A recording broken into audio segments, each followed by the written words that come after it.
What's up, MetaNerdz? This video is all about the ATMA, and my thoughts on why we only got a short glimpse of it.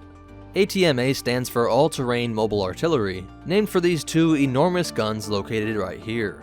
It retains a lot of the standard AT-AT design, but is bulkier in the midsection, and what makes this thing look odd is that it doesn't have the iconic looking cockpit.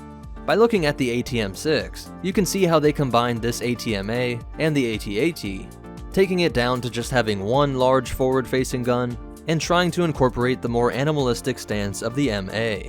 Instead of having an upright resting position, the MA is much wider and bent at the knees, which I believe is due to this thing being a massive double-barreled artillery piece.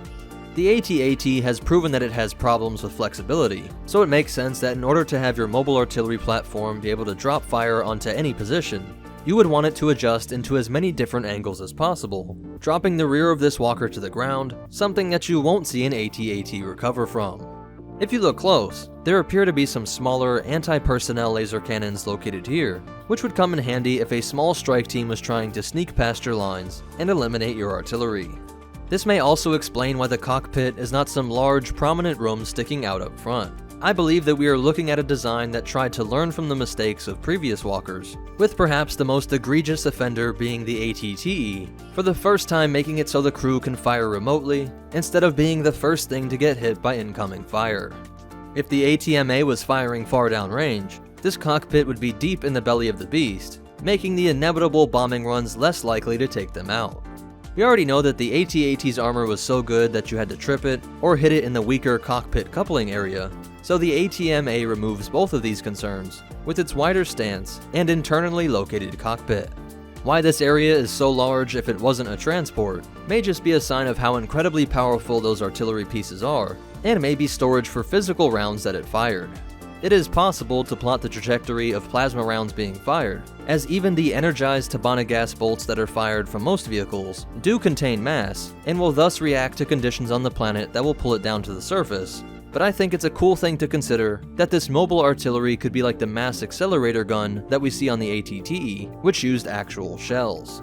To further complicate things though, the AT-TE could coat these shells in a layer of plasma as it passed through the barrel, which helped it penetrate some armor. So if Republic engineers thought it was worth it, I don't see why the First Order would give that up. And the AT-TE was produced by Rathana Heavy Engineering, the subsidiary of Kuat Drive Yards, which, due to New Republic regulations, had to form the company Kuat and Tralla, which supplied the First Order's ATM-6. So it's not like the expertise was lost over the years, as it's essentially the same engineers just with a slightly different company name on their paycheck. Now, as impressive as it might be, there are two reasons why we don't see that much of them. The first is a sad reality that we really don't see much of any vehicles. I never really appreciated this until I was trying to get clips for the ships and vehicle videos, but great things like the AT-TE are only seen on screen for a few seconds. The Hailfire tank, Spider tanks, Snail tanks, even ARC-170 have even less screen time. That is a testament to just how amazing those designs are, and a bit of the effect of merchandising and video games, but it's important to remember that no vehicle is on screen for very long, no matter how cool the design is. The second reason is because the ATMA is designed for defense. It was a massive artillery piece that was designed to defend First Order bases. The AT-AT might have stormed Echo Base, but it was also packed full of troops, and was an armored transport, not meant as a piece of artillery. That combined with the fact that the First Order rightfully bombarded the Resistance base from orbit, and it makes sense why we don't see it in action. Even though it could have been used against their base on Crate, the AT-M6 still does seem like it would be better for assault, and let's face it, the M6 retains enough of the AT-AT's iconic look, while the MA is admittedly strange looking.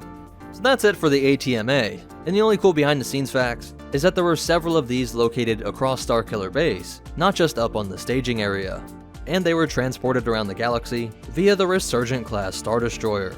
Also, its official name comes from the funniest of sources, being the unidentified walker until it appeared in the Star Wars Incredibuilds Woodshop activity book. If you want to connect with us, help support this channel, or get your own copies of the reference material used to make this video, be sure to check out the links in the description. Special shout out to our supporters over on Patreon, but most important of all, remember, every trilogy needs their own walkers, and the Force will be with you, always.